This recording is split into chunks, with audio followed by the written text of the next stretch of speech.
Bonjour à toutes et à tous. À la fin du dernier enseignement, j'ai oublié d'appuyer sur le bouton, donc vous n'avez pas eu l'annonce de Kiki. Elle disait que pour la session de questions-réponses la semaine prochaine, s'il vous plaît, donc envoyez vos questions avant mercredi soir 21h. Voilà.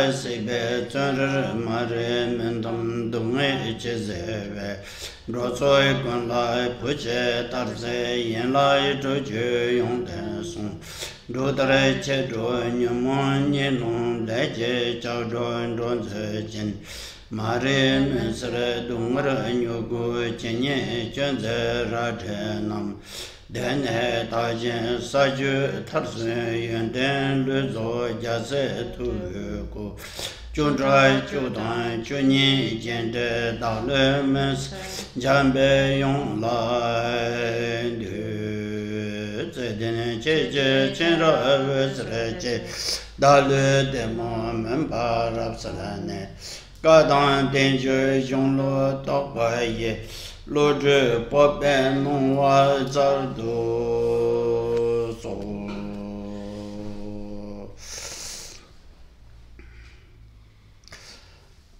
nam da to dem ser je sa ye den den zen ba me rin ge wen ze sherab ni de nong ye che gen sol dum jon ro lam ma sha ge yor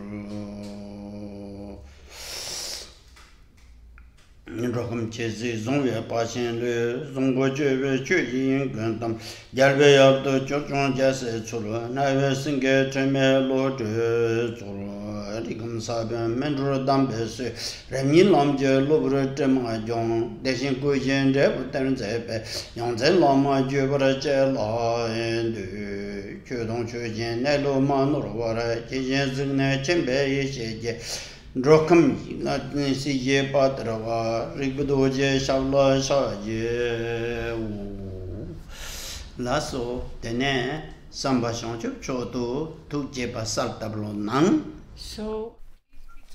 Donc commencez, s'il vous plaît, par générer l'esprit d'éveil. ta nganzo shue del hangtong shue kabre la tong ge jo la tong ge namye la tong ge ngo Deni chedar gambe sul nambriye wate subject tongbo nyun rosane tas tanda subject sombe kaptere. Donc, on est en train de voir la partie du texte qui expose la méditation de Vipassana. Et cette partie a 5 sous-parties. La première expose les prérequis à Vipassana. La deuxième énumère les différents types de Vipassana. Et la troisième sous-partie est la catégorisation selon la nature de Vipassana. Et on est en train d'étudier cette troisième sous-partie, la catégorisation selon la nature de Vipassana.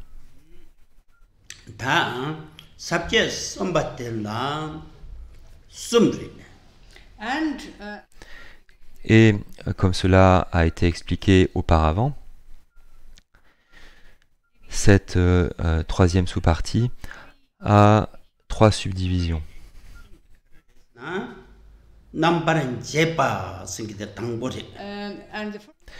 Et la première des 3 subdivisions explique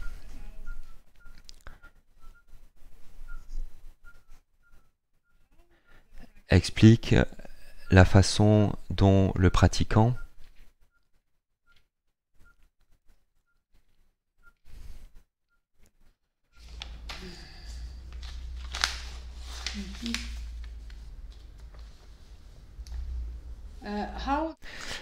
explique la façon dont le pratiquant discerne ou différencie les différents aspects des objets de connaissance.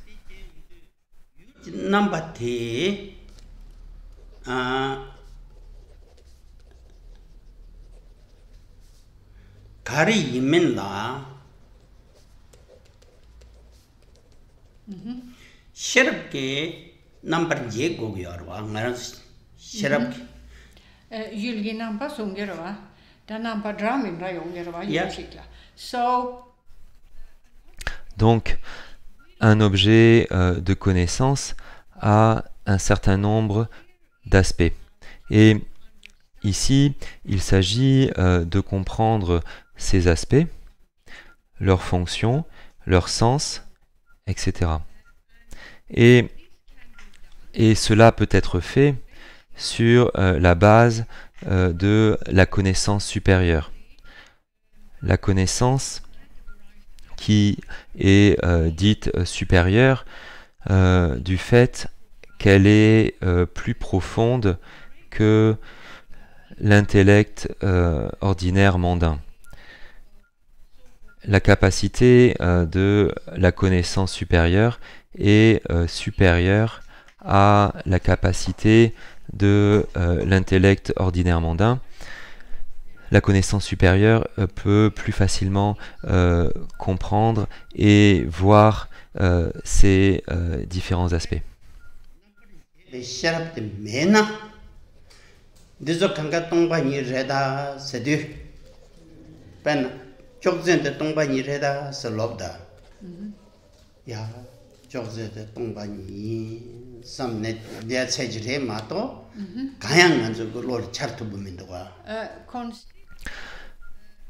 Considérer les explications que l'on trouve dans le bouddhisme à propos des objets de connaissance, tels qu'une table.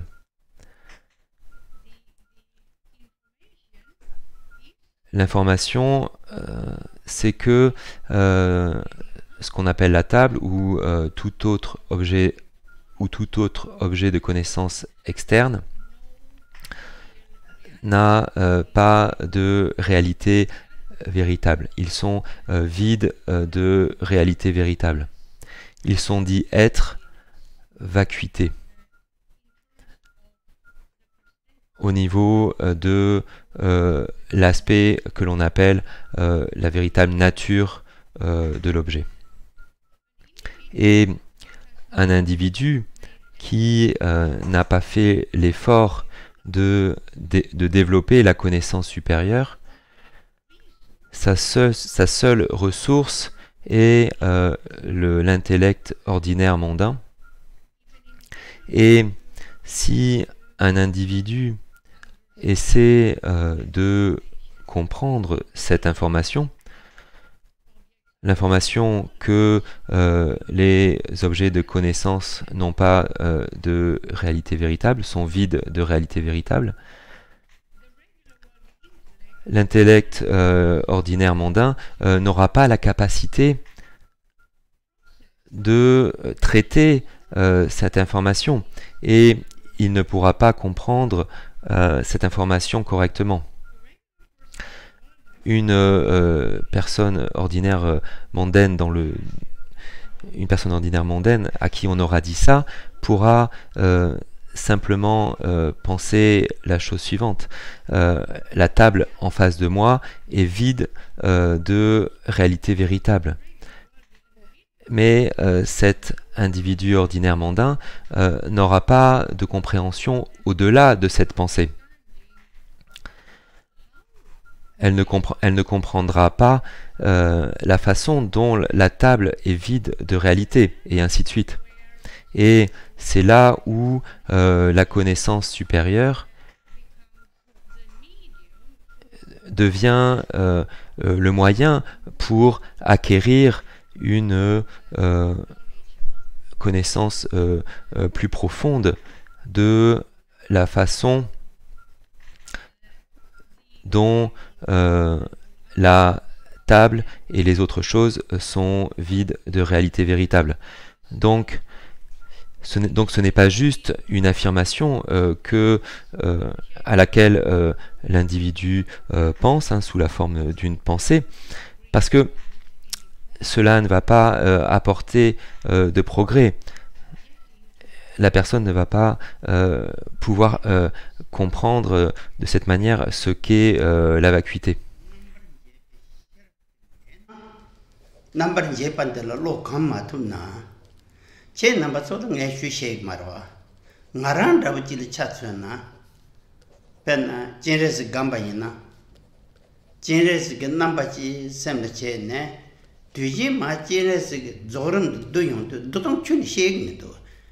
남쪽 셔랍데 메나 남쪽 셔랍데 유엔나 두탕 디셰게메 두송도 다 두탕데 페나 제레스데 파시 야반라고 지마도 원네티 게르산 로투문도와 so 남쪽 셔랍데 유엔나 오토매틱 감토문도와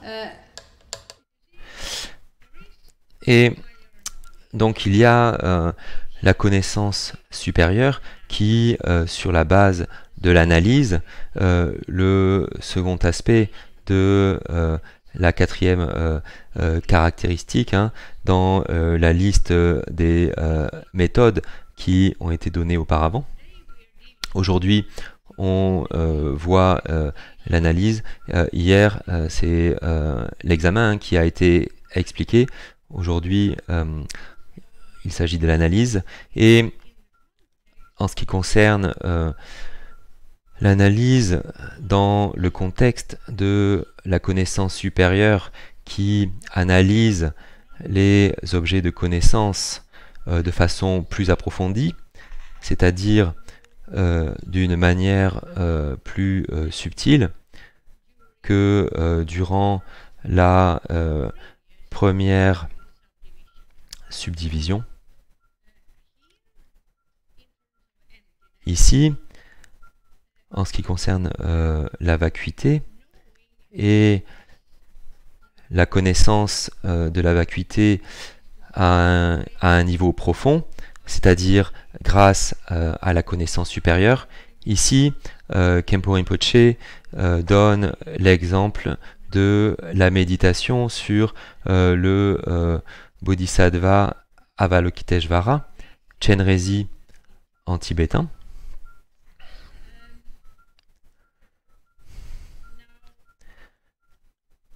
Et les pratiquants qui n'ont pas encore acquis un certain degré de connaissance supérieure, généralement dans leur méditation, lors de la phase de méditation où le pratiquant génère la forme du Bodhisattva Chenrezi, et crée ainsi une présence, hein, du Bodhisattva Chenrezi, la plupart des personnes, ou les personnes, hein, qui manquent de connaissances supérieures, vont faire cela juste sur la base d'un processus de visualisation, où dans l'esprit, ils peignent une représentation de Chenrezi qui ressemble à un tableau de Chenrezi, ou à une photo d'un tableau de Chenrezi. Donc la personne ou le pratiquant qui manque de connaissances supérieures va pratiquer la méditation de cette manière, parce que toute autre façon de faire est au-delà de lui, parce que il n'a pas en fait développé un certain degré de connaissance supérieure. Et donc ensuite il y a la phase de cette méditation, la partie finale, hein, de cette méditation, où le pratiquant, au lieu de se focaliser principalement sur le Bodhisattva Chenrezi, la focalisation change et il se focalise sur la vacuité, et une partie de la phase finale de la méditation, c'est de ne plus se référer au Bodhisattva Chenrezig comme étant un objet de méditation sous la forme de Chenrezig tel qu'il est représenté dans une peinture. Donc certaines personnes disent que c'est la phase de dissolution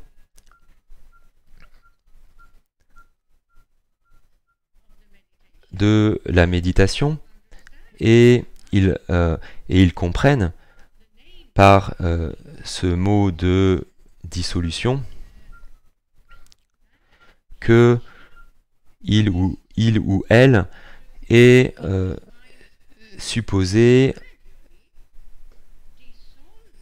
dissoudre dans son esprit graduellement l'image qu'il avait visualisée auparavant. Et ensuite, il n'y a plus rien qui reste. Mais ça, c'est pas la vacuité. Donc,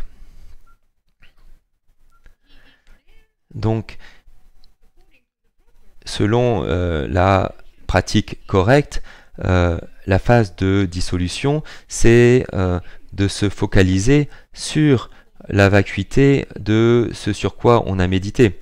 Et faire cela, méditer sur la vacuité de l'objet de méditation. Et ça, c'est pas synonyme avec dans l'esprit se débarrasser de l'image qu'on avait visualisée auparavant.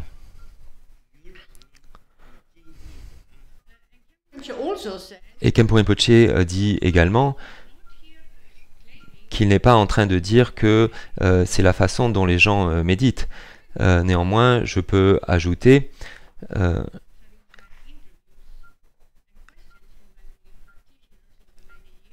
du fait que j'étais là quand beaucoup de personnes ont posé ce genre de questions à Khenpo, je peux dire que oui, c'est comme ça effectivement que la plupart des gens comprennent ces deux phases de la méditation, ces deux phases de la pratique. Mais Khenpo rajoute que voilà, je ne peux pas lire dans l'esprit des gens, mais sur la base des questions qu'on m'a posées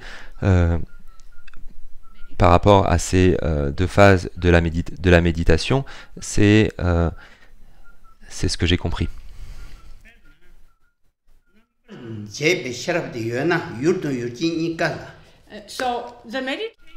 Donc de quoi est fait la méditation fondamentalement? Elle est constituée de l'esprit du méditant qui médite sur un objet de méditation, dans ce cas.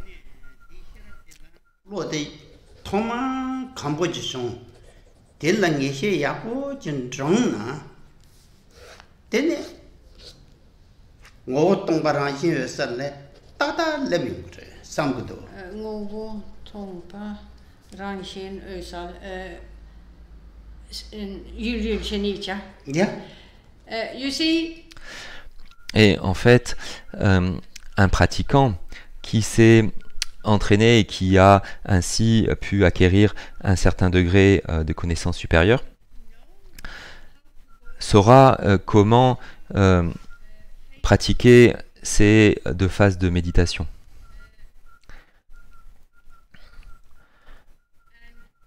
Et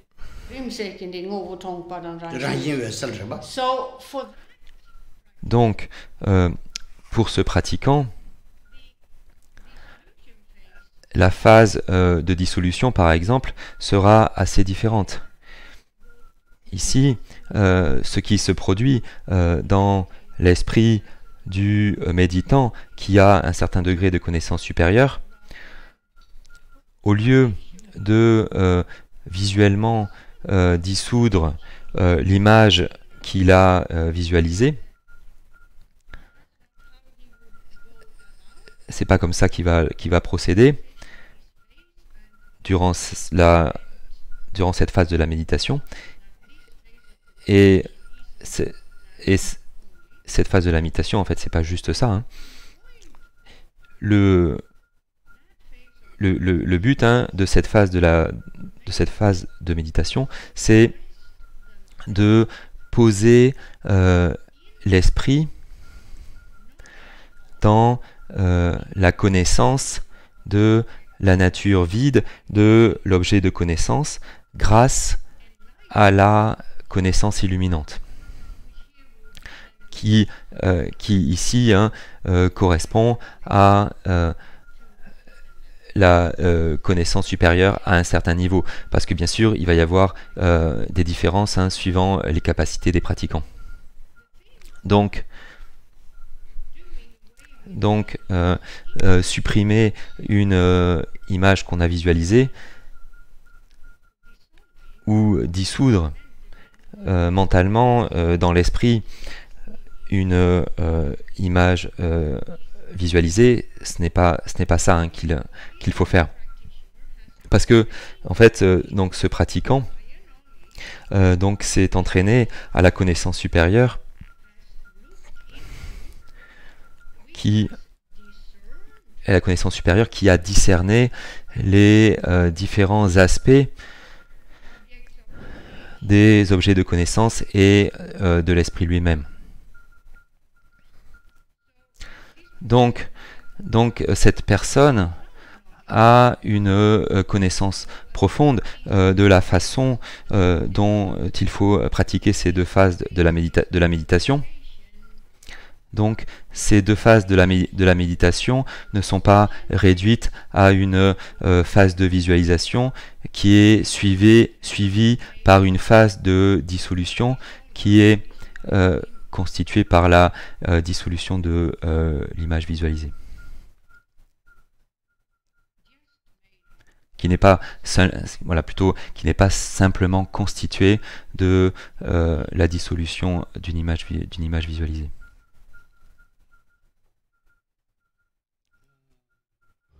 Tante nga minchi nori yosare.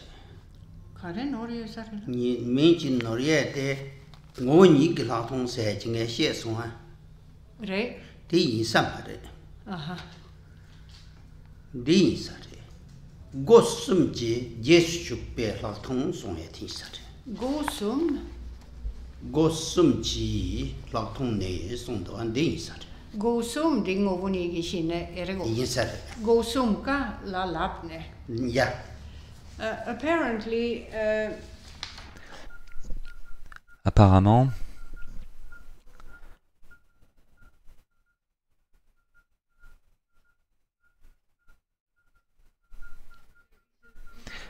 il y a encore une erreur au niveau de la terminologie.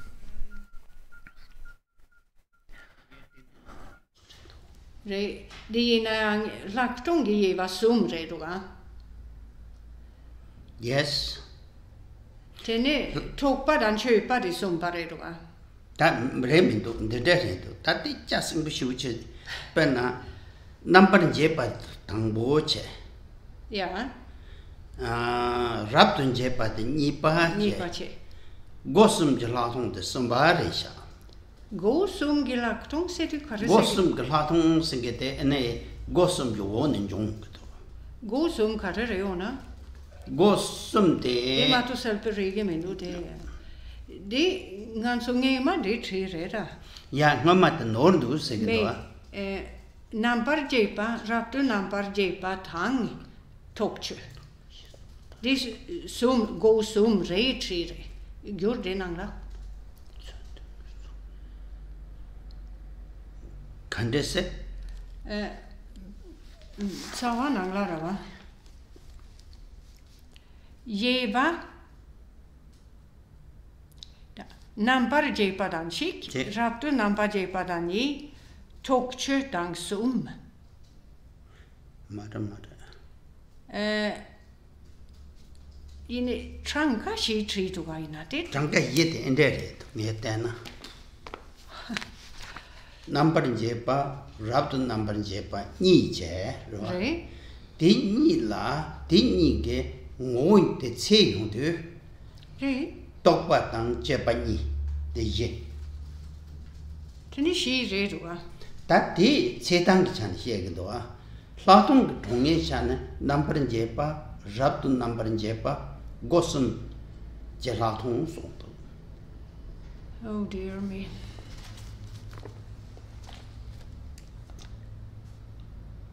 Tene tokchudang sum. Tene ngovoni kang la diargogindu. Shiina. 남버린 제파 잡도 남버린 제페 ngo체야라 똑바 제파니. Tokpa dan köpa shireg. 야, 대 콘솔에 이래 그래 차. Tene tokpa dan köpa jul ni matomindu. Jul dan jul cheni. 니. 율. Reba? 단 Me danga selpo chagogindu ken. 대 차야게 단당에 세게도.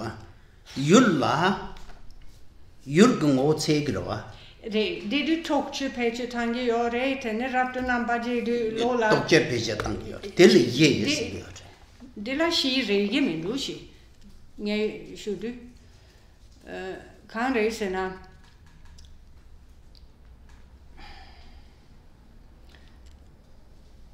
Yang mena. Nampar jepa dan chik. Rapto namba jepa tang. Ni. Tokpa dan shi. Köpa dan toppa dan sum, köpa dan shi i gåne ngovoni la köpa ere. Teni shi yongen nuga. Changa shi jangon lode talina. 저런 게 예대 지당도 도전 리그멘도 우선비어네. Re nge de kan de shu 네 마 세디기도. lasso. 셰예테 Re 율. re det har ganska rätt så va. Jul dan jul cheni. 다데 저런 카마자. 율라 제베까블 니 요진나 제베까블 니데 예. Tokchu chepa. 야. Re de shu yin de mare song. 저런 게 엔데스기도. Mare da ganska nge ma kare yenare. dig maso. Tene shi gogen doga. 야. Sum remin doga. 숨대 가르스나 땡엔징게 고네 이에나 숨 제버지. Tab ge gone yena shi. 제수르게 찬네시네 예스. Det tab sena digera. 야, 제바 땅땅. Shetsul dang tinsini. 야. Tene ngovuni kava jar gogendo. 오니 생게도 율징 오니 율징징 오니 Da koso. Again we have to Donc, on va devoir refaire la catégorisation qui a déjà été refaite hier. En fait hein, c'est un texte racine, donc il peut être assez confusant parce que il n'y a pas beaucoup de détails qui sont donnés dans ce texte racine.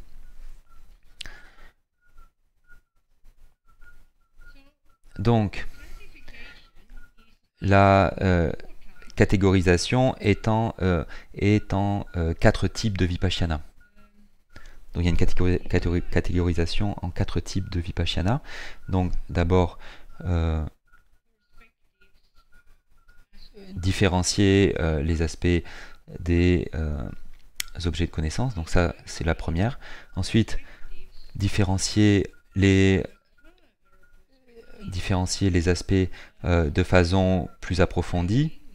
Donc de façon plus approfondie, ça fait référence au fait que l'objet en question que l'on discerne ou que l'on différencie en différents aspects, c'est l'esprit lui-même. Donc ça c'est la deuxième. Donc c'est la deuxième catégorie. Et ensuite il y a l'examen et l'analyse qui concerne la façon dont on différencie les différents aspects. Et donc en ce qui concerne les objets, le processus de différencier ou de discerner les aspects des objets de connaissance est fait sur la base de l'examen et de l'analyse.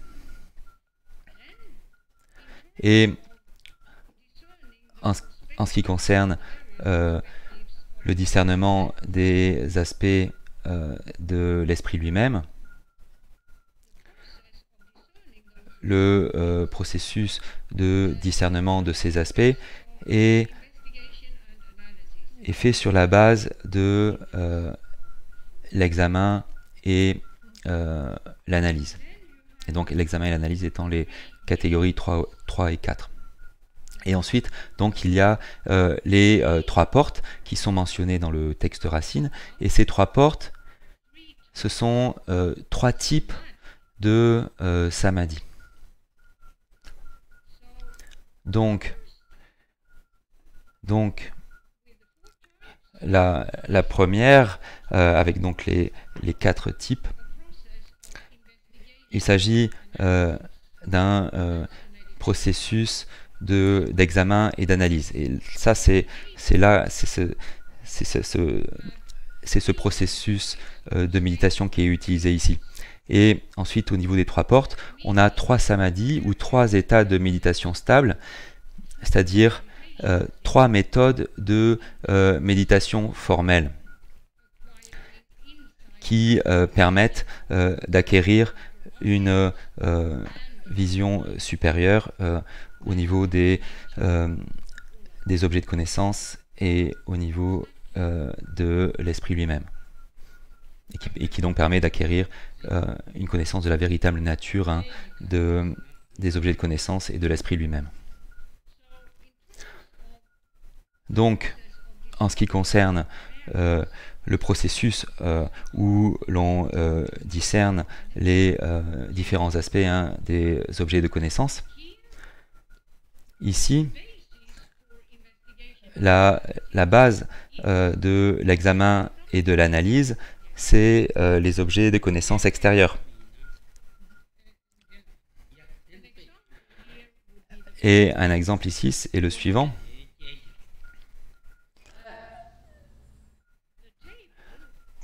La table en face de Khenpo Rinpoche, la table en question est un objet de connaissance extérieure qui peut être utilisé comme une base pour l'examen et l'analyse qui sont réalisés dans le but de discerner ou d'acquérir une connaissance supérieure de ce qu'est une table véritablement.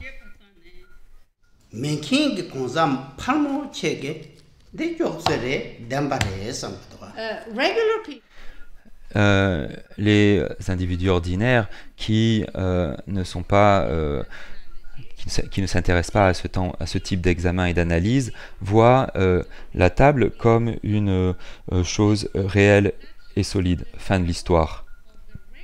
C'est là la portée de l'intellect ordinaire mondain, qui est une portée qui est très limitée selon le bouddhisme. Alors que un pratiquant qui s'est entraîné à la connaissance supérieure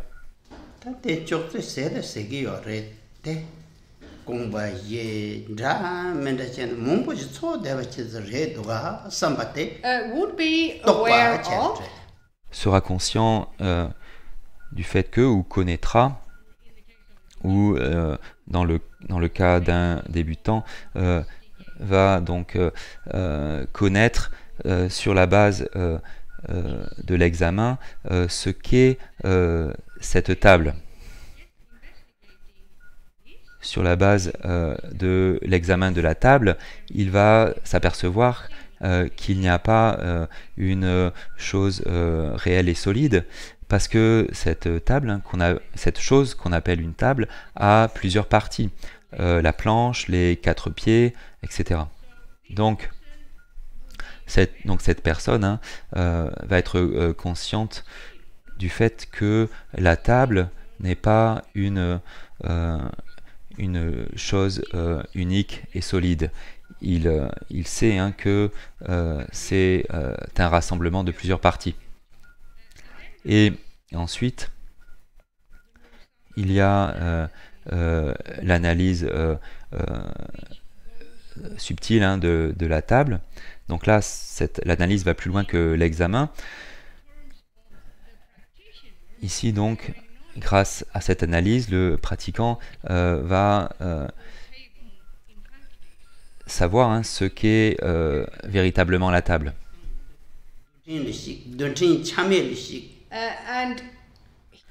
Et ici, cela revient à la chose suivante. En bref, l'individu va regarder de quoi sont composées les parties en question et va essayer de voir ce que sont ces parties véritablement. Et grâce aux instructions qu'il a reçues à propos de l'examen et de l'analyse, donc le pratiquant hein, va connaître les méthodes hein, qu'il va devoir employer, et on ne va pas rentrer dans ces détails ici parce qu'on n'a pas le temps pour cela. Néanmoins, grâce à l'utilisation de ces méthodes, cela va devenir clair pour le pratiquant que la table n'est pas aussi réelle qu'il ne le pensait comme il le pensait auparavant, parce que chacune des parties qui composent une table, chacune de ces parties est composée d'innombrables particules de matière subtile, et il n'y a pas une seule particule de matière subtile qui n'est pas divisible, qui ne peut pas être divisée en des unités de plus en plus petites. Et comme c'est le cas que chaque composant de matière peut être divisé en des unités de plus en plus petites dans une progression infinie, cela devient clair pour le pratiquant qui s'entraîne à la connaissance supérieure que la table est vide d'une réalité véritable. Elle n'est pas réelle.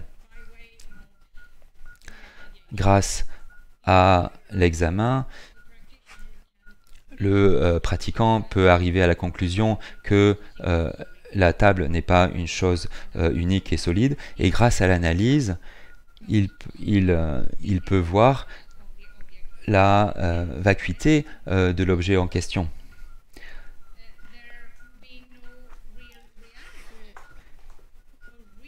La vacuité, c'est-à-dire l'absence de réalité véritable. Il voit que la table hein, n'a pas d'existence véritable. Comme cela a été expliqué hier, ce pratiquant, comme il est entraîné à la connaissance supérieure, ce pratiquant sait que la vacuité n'est pas synonyme de néant. Il y a la table qui est toujours perceptible, donc c'est pas un néant, et en fait la connaissance supérieure ici est consciente qu'il ne s'agit pas d'une chose unique et solide qui aurait une existence, une réalité véritable. Mais cette connaissance supérieure sait également que que cette table n'est pas un néant puisqu'elle se manifeste, etc. Donc, sur la base de ces processus, le pratiquant est capable d'arriver à la conclusion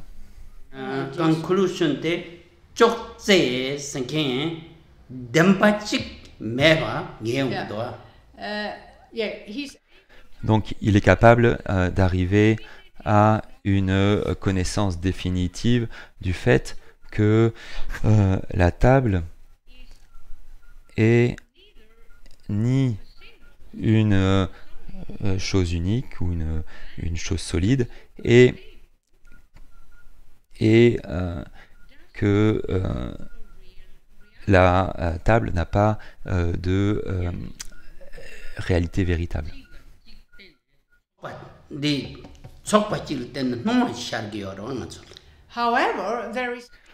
Néanmoins, il y a toujours la manifestation que l'esprit mondain appelle une table, et la manifestation de la table résulte de la rencontre synchrone de beaucoup de causes et de conditions et de leur interaction.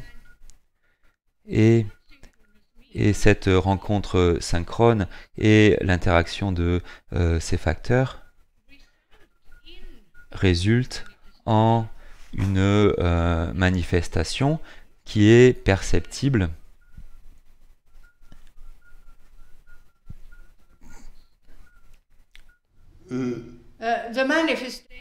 et la manifestation que l'esprit mondain appelle une table.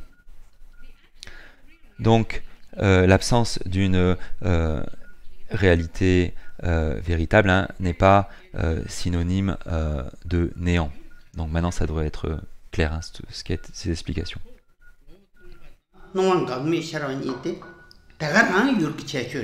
So manifestations. Donc, les manifestations apparaissent sans cesse. Il n'y a pas de fin aux manifestations. Néanmoins, en essence, ces manifestations n'ont pas de réalité véritable, sont sans essence, insubstantielles et irréelles.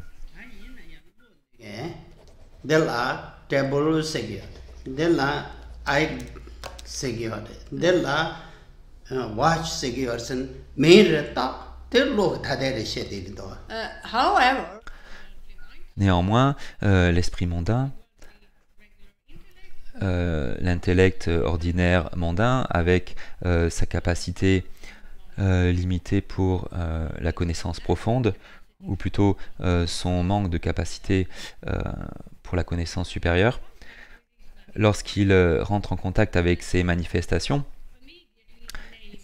les nomme immédiatement table, étui à lunettes, montre, etc., etc.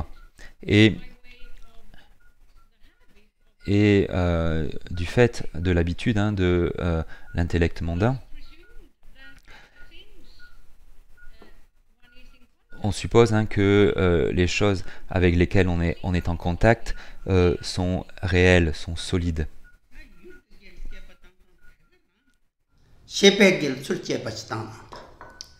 then we have the second. Et ensuite, il y a ensuite il y a la seconde des 4 subdivisions qui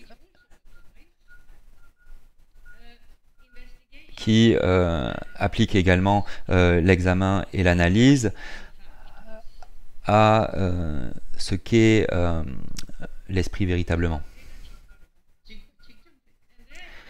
Et ici, le processus d'examen et d'analyse, ou plutôt les méthodes utilisées sont les mêmes, afin d'arriver à la même vision, ou la même conviction, ou à la même connaissance définitive du fait que l'esprit n'est ni une entité réelle, unique ou solide, et qu'il n'a pas d'existence de réalité véritable. L'esprit, au niveau de sa nature, est en fait l'union de la vacuité et de la connaissance illuminante.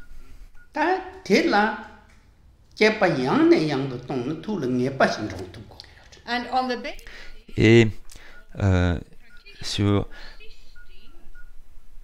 la base de la persévérance du pratiquant dans l'utilisation des méthodes de l'examen et de l'analyse, une connaissance définitive de ce que sont les objets de connaissance et de ce qu'est l'esprit peut être obtenue.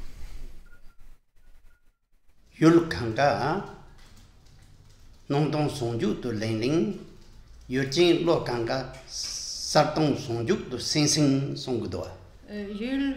kang ga nong dong song ju to. And so, Master. Et donc, les maîtres du passé, hein, qui ont atteint une réalisation par rapport à ce qui a été expliqué, ont toujours dit à leurs étudiants, et les maîtres d'aujourd'hui disent la même chose à leurs étudiants, tous les objets de connaissances externes ne sont rien d'autre que l'union des apparences et de la vacuité. Et en ce qui concerne l'esprit et sa véritable nature, il y a juste l'union de sa vacuité qui est connue par la connaissance illuminante.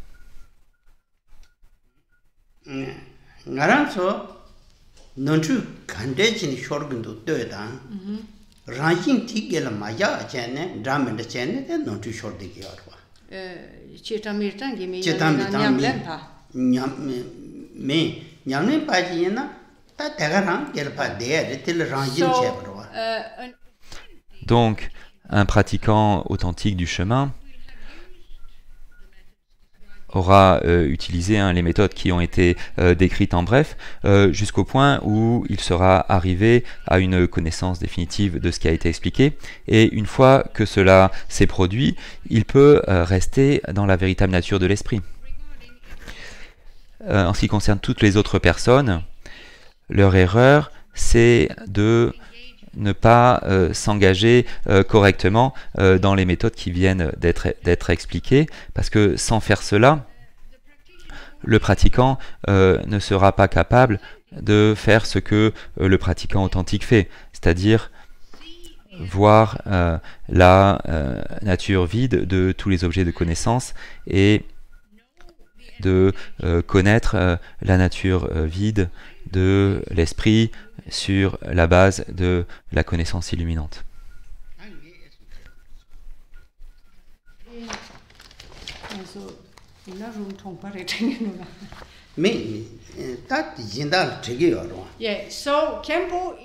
Donc, Khenpo vous demande à vous tous, qui écoutez sur Internet, est-ce que vous avez compris? Ou les points. Est-ce que vous avez compris ce point ou tous ces points?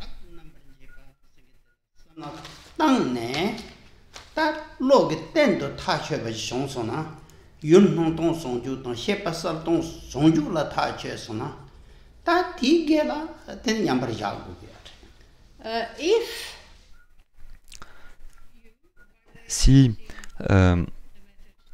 grâce à l'utilisation des méthodes qui ont été décrites, vous comprenez que les objets de connaissance extérieure sont l'union de l'apparence et de la vacuité, et que l'esprit qui connaît cela est la connaissance illuminante qui connaît la nature vide de l'esprit. Donc, si vous arrivez à ce point-là, ce qui vous reste à faire, c'est de demeurer dans cet état.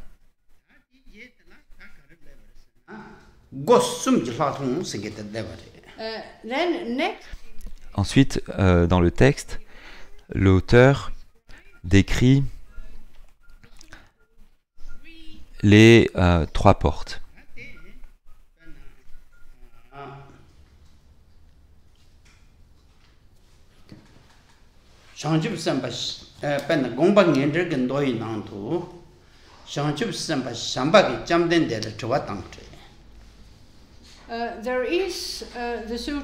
Et il y a donc le sutra qui éclaircit la pensée, et dans ce sutra, il y a une description de l'événement. Donc, il y a la description d'une conversation entre le Bodhisattva Maitreya et le Bouddha Shakyamuni, qui a été commencé par Maitreya et qui donc pose au Bouddha une question.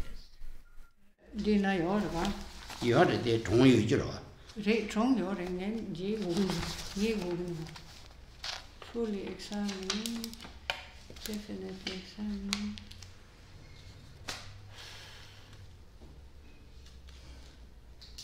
Oh dear. Maitreya. Classification.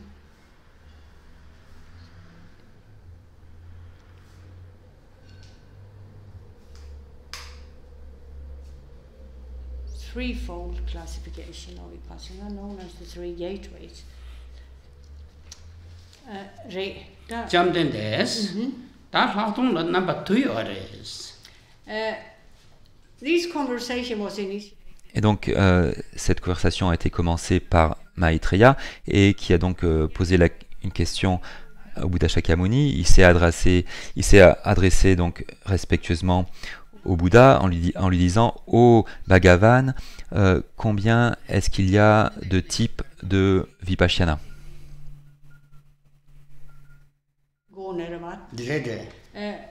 Implied in terms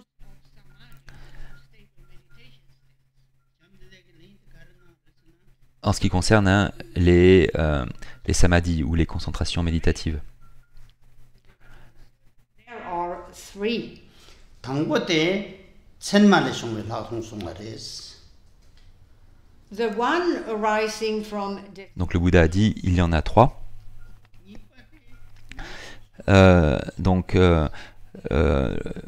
Vipassana qui provient de marque ou de désignation, celui qui provient d'une recherche approfondie et celui qui provient d'un examen individuel ou d'une analyse individuelle. what is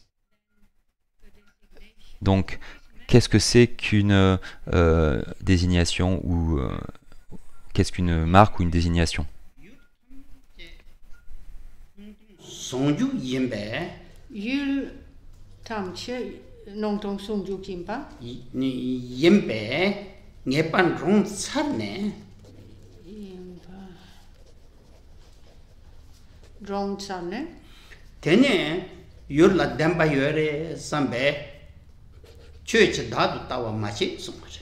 yul dempa re chu la daktu tawa mache 마치스. sangi songre 야 대신 mache dampu desena 다데 조기 야. 동보 다 옹에 랍. aha okay 대신도 열진로 생긴데 사돈 송죽 잠데 매파 타치 송아이나 saltong sungjuk samle 매파 타치 송아 me partachena 되네 공사가 나도 맞다 송아지.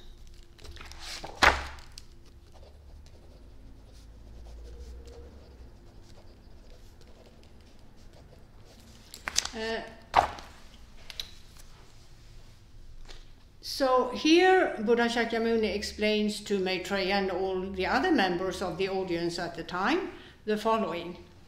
In terms of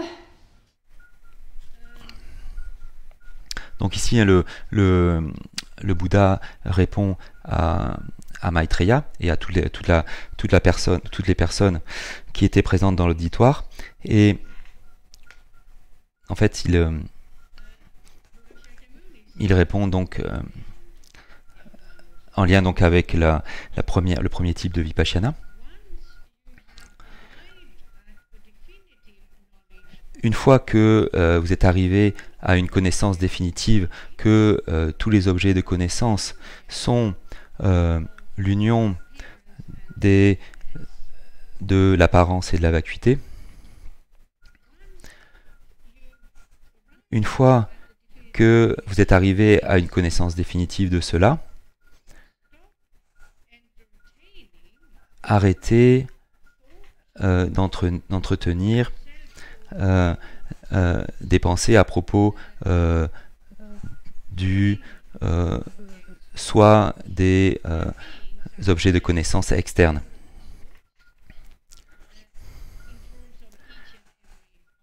Arrêtez de penser qu'il peut y avoir un soi dans les objets de connaissance externes.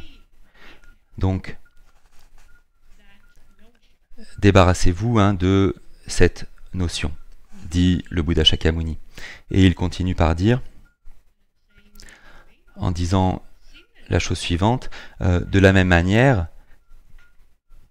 une fois que vous êtes arrivé à une connaissance définitive du fait qu'il n'y a rien d'autre au niveau de l'esprit que sa nature vide qui est connue par la connaissance illuminante. Et une fois que vous êtes arrivé à cette connaissance définitive, débarrassez-vous de la notion du soi de l'individu.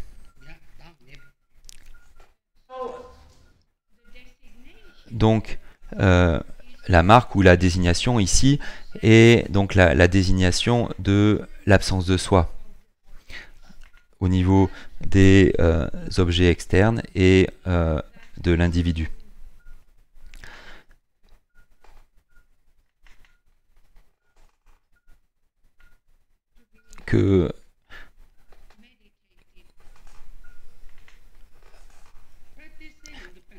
Avec laquelle, cette absence de soi avec laquelle on doit se familiariser, ou sur laquelle il faut méditer.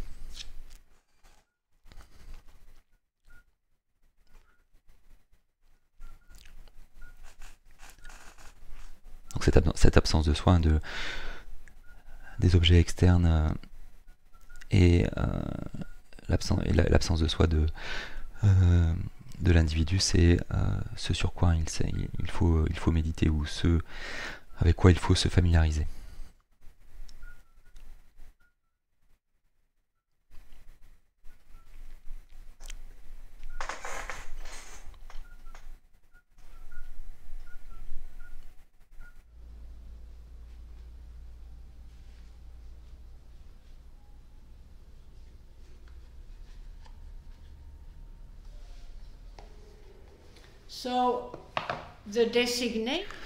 Donc,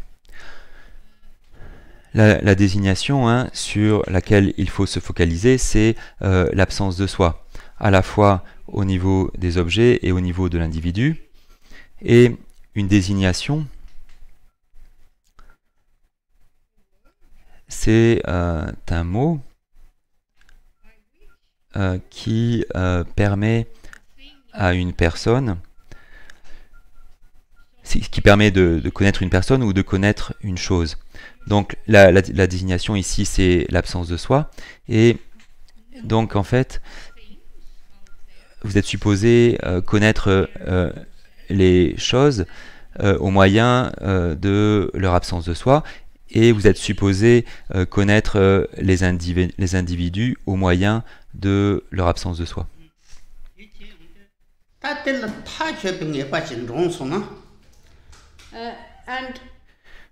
Et une fois que cela a été accompli d'une manière définitive et certaine, c'est-à-dire que le pratiquant connaît véritablement cela. Il ne s'agit pas de juste penser « Ah, c'est peut-être comme cela ». Non, là, il faut vraiment le connaître. C'est pas ici une acceptation vague de ce qu'on nous enseigne. Il s'agit de le connaître vous-même.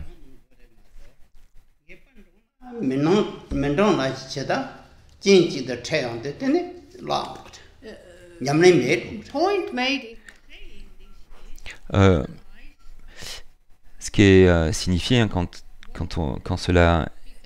on dit cela, c'est que sinon en fait votre pratique ne va pas fonctionner.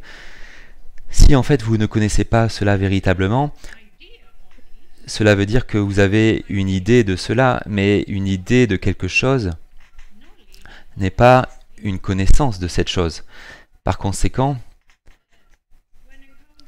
lorsque l'on se trouve dans différentes circonstances et par exemple que l'on écoute l'opinion de personnes qui ont une autre idée de la chose, vous allez être influencé parce que en fait vous ne connaissez pas vraiment l'absence de soi. Vous avez une idée de l'absence de soi, mais bon, cette idée peut vous aider dans une certaine mesure, mais en fait vous êtes un pratiquant qui peut retomber en fait dans des idées à l'opposé de cela à cause de certaines influences, parce que vous ne connaissez pas vraiment l'absence de soi. Vous supposez juste que ce que vous enseignez est juste, mais en fait, vous n'avez pas une connaissance personnelle de ce fait.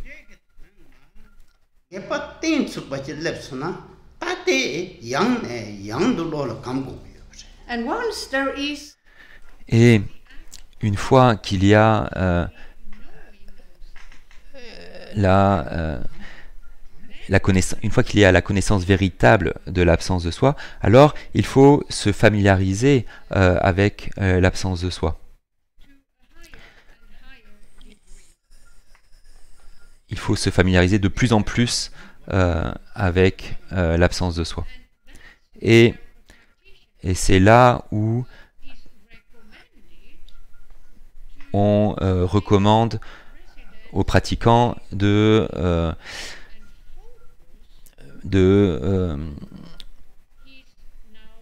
s'isoler et de se focaliser sur sa connaissance de l'absence de soi.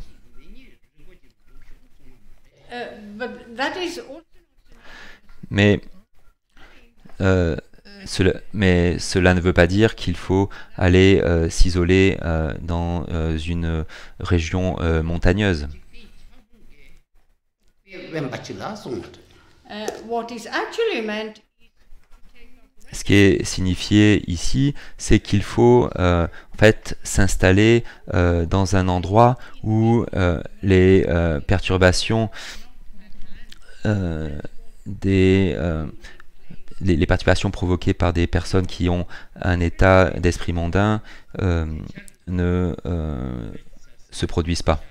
Donc c'est ça quand on dit de s'installer dans un endroit isolé. C'est ce que ça veut dire.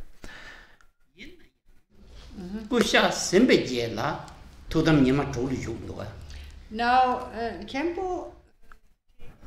Et donc Khenpo prend l'exemple du professeur Sempa Dorje qui est décédé récemment. Il résidait au Karmapa International Buddhist Institute à New Delhi en Inde pendant de nombreuses années. Et New Delhi est une ville où il y a 14 millions d'habitants. Donc c'est pas un endroit isolé, dans le sens où il n'y aurait pas d'autres personnes, pas du tout. Hein. C'est une zone qui est vraiment très peuplée, mais au niveau de la résidence de Sempa Dorje et des personnes qui vivent dans cette résidence, la focalisation des personnes qui vivent au Kibi, c'est le Dharma authentique. Et le professeur Sempa Dorje, qui est décédé il y a une semaine, est resté assis en méditation pendant 6 jours après sa mort. Donc, d'après cet exemple, on peut voir que qu'un endroit isolé, c'est pas nécessairement un endroit où il n'y a pas d'autres personnes. Cela fait référence principalement au fait de résider dans un endroit qui n'est pas influencé par le monde, tel que tel qu'un institut bouddhiste, par exemple, ce qui est le cas ici.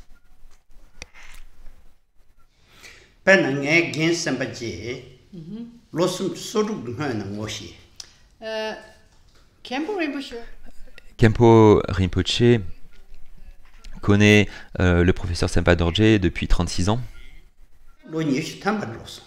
And Et il s'est appuyé sur lui comme guide spirituel depuis 20 ans.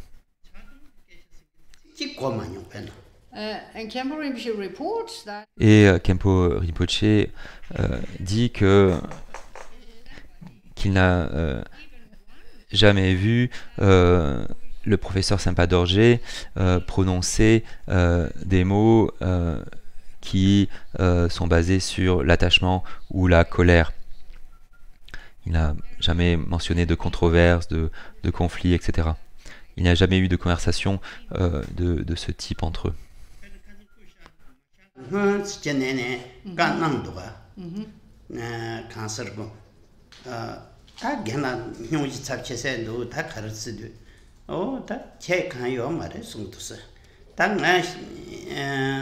Samdut Sanishu Samje Travazola. Apparently, Apparemment, juste avant qu'il ne décède,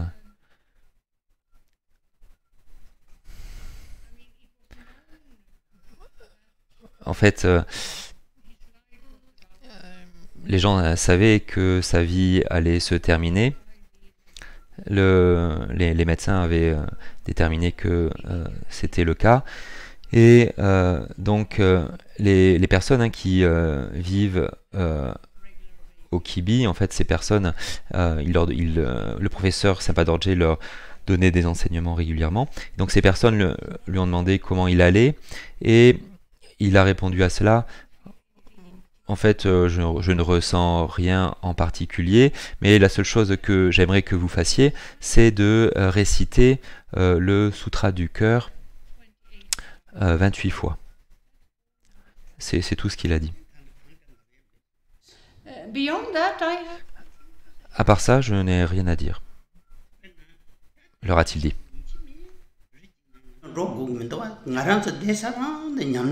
so Donc, ce que l'on peut apprendre de cet exemple, c'est que ce n'est pas il n'est pas indispensable d'aller dans une région montagneuse et d'éviter les contacts avec les gens afin de faire des progrès. Ce n'est pas absolument nécessaire de faire cela. Bien sûr, on peut faire cela, mais ce n'est pas une chose indispensable.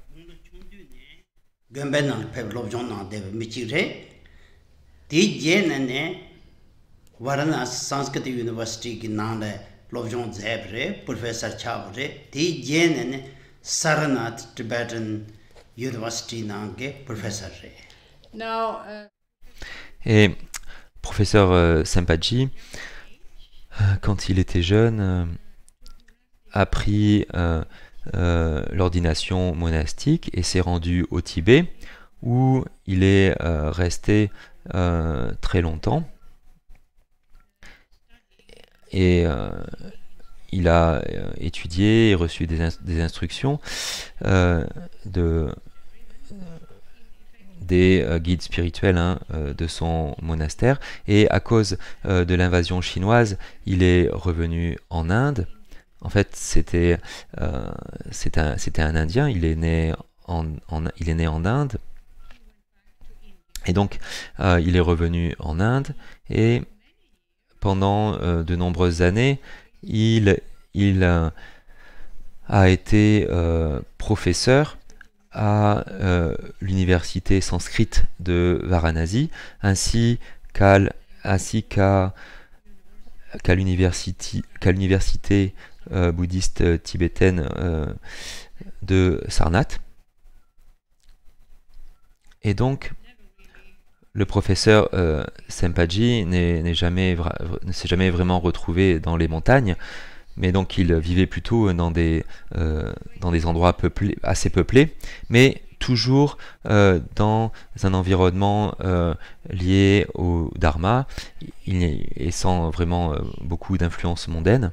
Et en conséquence de cela, comme cela a pu être évident hein, pour tous ceux qui ont été témoins de son décès, il a obtenu la réalisation. Et en ce qui concerne sa jeunesse au Tibet,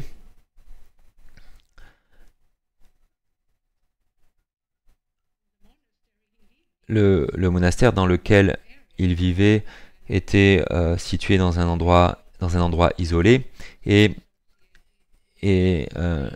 lorsqu'il était là, il a connu de grandes épreuves parce que en fait il n'avait pas de famille qui pouvait l'aider au niveau des besoins fondamentaux de la vie. Il devait donc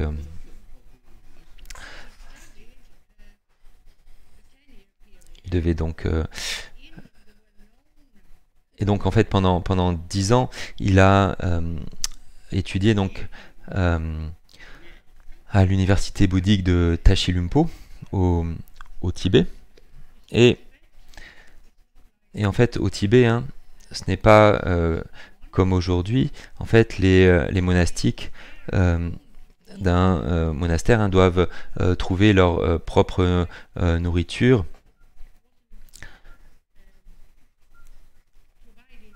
La nourriture hein, n'était pas fournie par l'institution monastique, donc deux ou trois fois par an, les monastiques hein, devaient aller mendier de la nourriture, et ensuite ils revenaient au monastère, et grâce à ce qu'ils avaient pu récupérer, voilà, ils pouvaient se nourrir quotidiennement.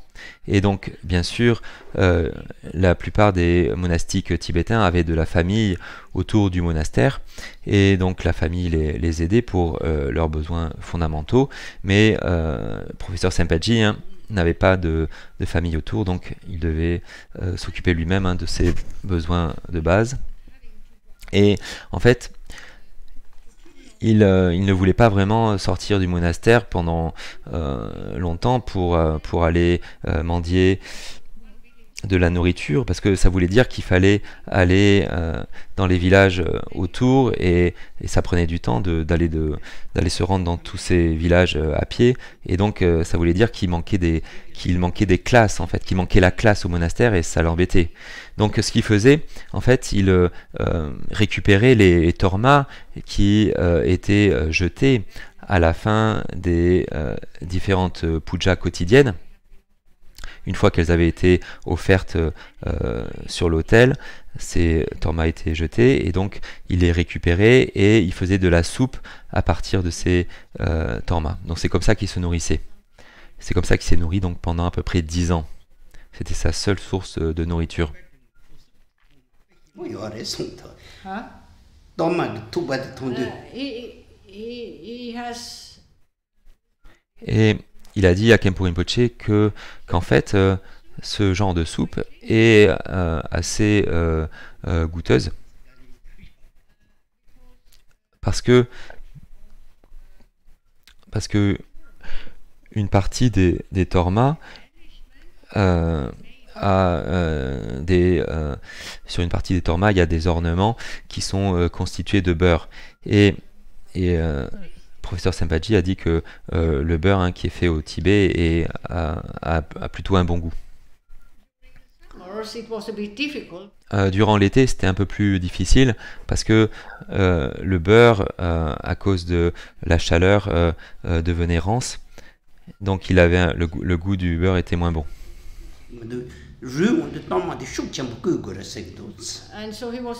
Et donc, un de ses camarades de l'université bouddhique lui a conseillé de bouillir sa soupe pendant plus longtemps durant l'été, et ce qui permettait hein, au goût rance du beurre de disparaître.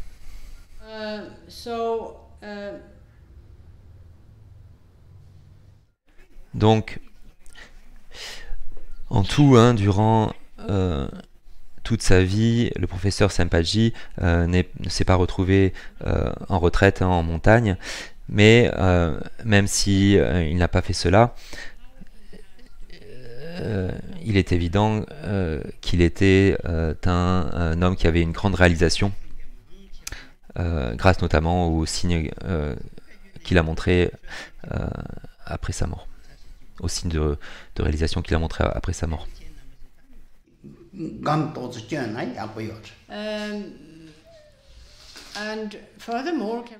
Et de plus, Khenpo Rinpoche dit que la plupart des personnes qui assistent au cours d'été sont des personnes qui vivent près de Dagpo Kaguling en France, qui est situé dans une Dagpo Kaguling qui est situé dans une région isolée. Donc cette région est isolée, cette région en plus est plutôt belle au niveau du paysage. Donc Khenpo Rinpoche vous conseille d'utiliser en fait l'endroit où vous vivez et de vous focaliser autant que vous pouvez sur la méditation, les méditations en lien avec ce qui vient d'être expliqué, ou alors sur des instructions de méditation que vous avez reçues par ailleurs.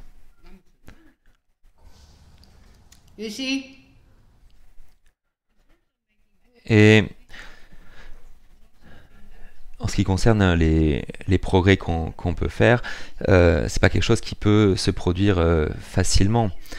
En fait, le pratiquant doit vraiment se focaliser sur la recherche de progrès, et en fait il doit vraiment donc se familiariser avec la méditation qu'il pratique. Et en fait même les maîtres hein, qui sont considérés comme des individus ayant un haut niveau de connaissance et de réalisation, même eux, ils continuent à se familiariser de plus en plus avec la méditation en question.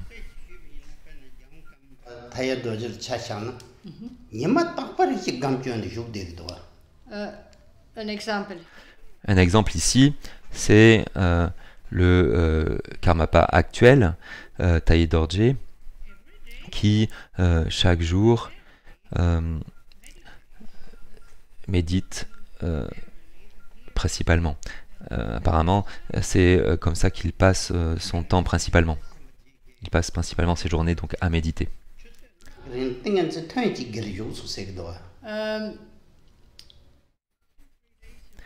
2-3 jours auparavant,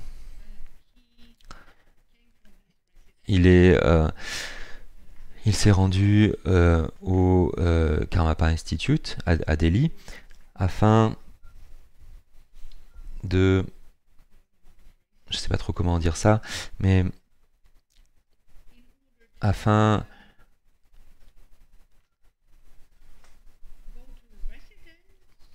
donc de se rendre dans l'appartement du professeur Sampaji. Et donc là, il s'est assis, et donc il s'est assis dans la posture de méditation, et il est resté dans cette posture pendant 5 heures, en présence du professeur Sampaji, qui était encore en méditation hein, après sa mort.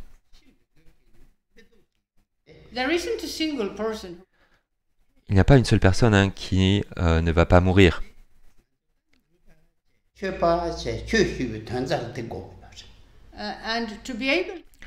Et afin d'être enfin, être capable de mourir sans regret, ça doit être le but de tout pratiquant. C'est ça qu'on souhaite accomplir en faisant tous les efforts qu'on fait. Donc c'est vraiment important que les gens essaient de méditer. And in terms of Et lorsque l'on fait cela, il n'est pas recommandé de parler de ça aux autres. Et ça n'a pas d'intérêt de dire aux autres « Oh, j'ai fait une retraite de 2 semaines » ou « Oh, j'ai fait ceci et cela en ce qui concerne ma méditation ». Non, c'est quelque chose en fait de privé. La pratique de la méditation, c'est quelque chose de privé et il est recommandé de le garder comme quelque chose de privé. Ça ne doit pas être une conversation qu'on a au repas, par exemple. C'est une des choses les plus privées qui existent.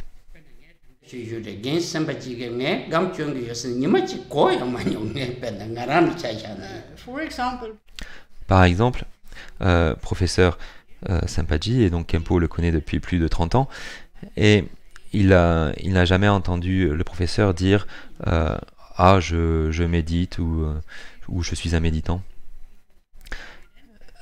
Pourtant, c'est assez évident que le professeur méditait. Quand le Khenpo parlait au professeur, il était et quand le professeur donc parlait, il était évident qu'il méditait, et puis aussi quand on voyait sa façon de vivre, c'était évident qu'il pratiquait la méditation. Mais par contre, il n'a jamais dit qu'il méditait.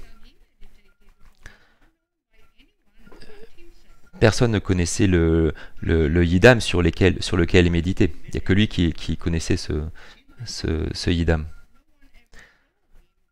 Personne ne l'a vu tenir un mala dans sa main. C'était pas le genre de personne qui s'asseyait sur une chaise dans le jardin en récitant des mantras devant le public. Khenpo Rinpoche prend l'exemple d'un autre maître tibétain de l'école Sakya, Khenpo Ape, et personne ne l'a jamais vu non plus avec un mala. C'était pas quelqu'un qui se promenait en public en agitant son mala. so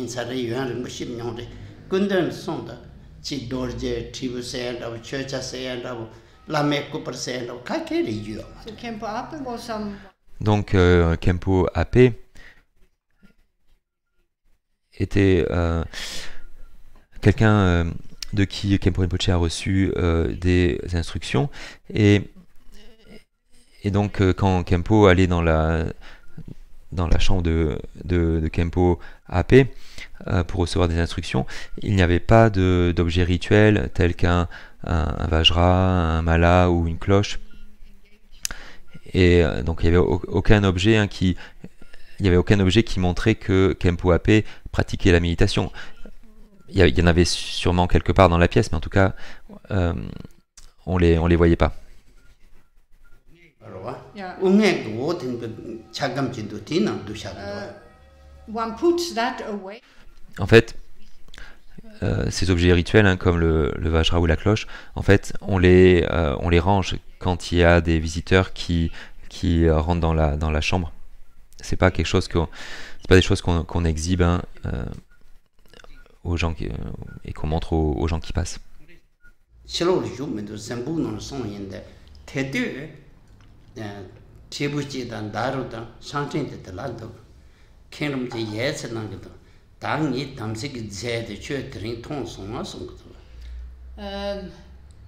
In fact, Et en fait, en ce qui concerne les tantras bouddhistes, il y a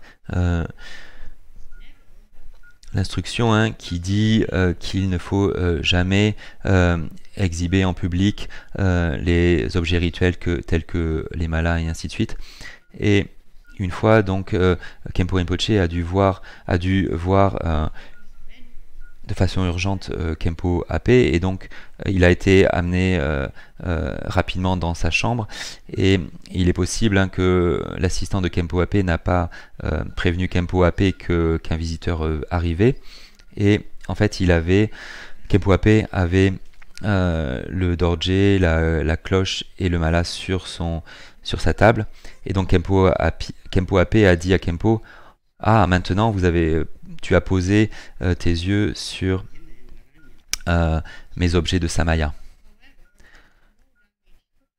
Néanmoins, il n'y a pas d'endommagement parce que nous n'avons pas de désaccord, parce que nous n'avons pas de problème de Samaya entre nous.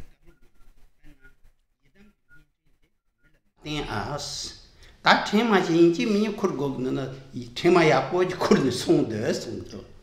fact, en fait, le mala que l'on utilise pour réciter le mantra de votre yidam ne doit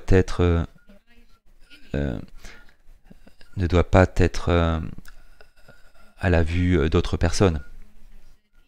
Et Khenpo Ape a dit, en fait, si vous voulez vraiment vous promener avec un mala dans la main devant les autres, à ce moment-là, il faut que vous ayez un mala qui soit dédié à ça. Et il a dit à Khenpo, comme tu es un Khenpo de la lignée Kagyu, il faut que sûrement que tu montres ton mala, par exemple, dans la classe. Donc il lui a dit un peu en plaisantant, ben voilà, il faut que tu aies un mala dans ce but-là, en fait. Et Khenpo Ape,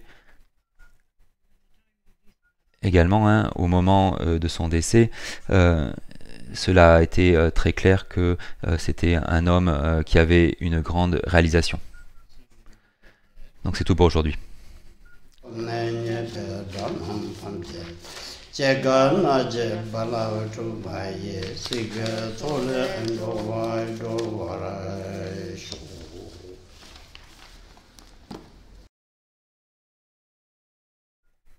Au revoir.